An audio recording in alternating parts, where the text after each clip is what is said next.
Good morning.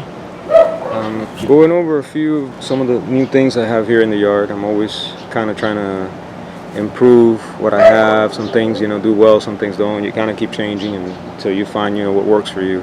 Uh, I wanted to show you my papaya tree. This one is doing really well. Look at how beautiful. They require a lot of water. You can kind of mulch the bottom. I got to add some mulching on the bottom and give it a little bit of fertilizer probably. Papaya trees, they kind of need nutrition and water. They want to just go. So it helps when you keep them fed and watered, and you mulch the bottom and all that, and then they'll do better. But this one's been doing really well. You can look at all the papayas right there. Look at all the flowers. It's beautiful. Papaya is one of my favorite fruits.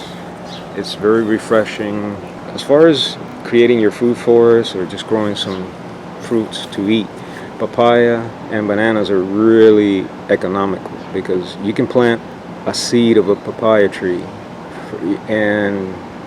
or a shrub. It's not really like a tree, and within the year you might be eating already papayas because they grow fast, and all it costs you is a seed, which you can get anywhere, and you buy a papaya and it has like a million seeds in there, so you can grow a whole little orchard of papaya trees. And like I said, they give huge fruit, they give you a lot of production, and it's great, just like banana trees. You grow them and that's it. Like they keep reproducing, and like I said, once you get one of the shoots, then that's it.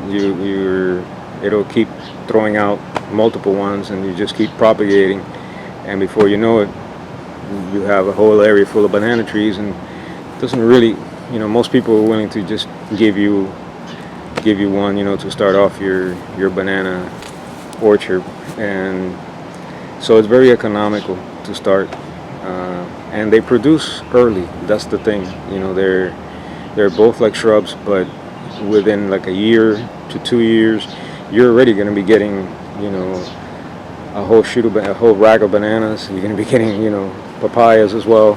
It's very economical, and it gives you a great deal of production. So, and it's very tropical. Papayas and bananas, they look very tropical. So definitely something you want to have, as far as something that can give you a lot of food, and you can start off. You don't have to spend a lot of money, and they grow fast, and they'll give you fruit, pretty quickly. So, but just want to show you, how mine's doing. It's flowering and throwing more papayas there. So doing really well. Can't wait to eat them. All right, guys. Thanks for watching. God bless.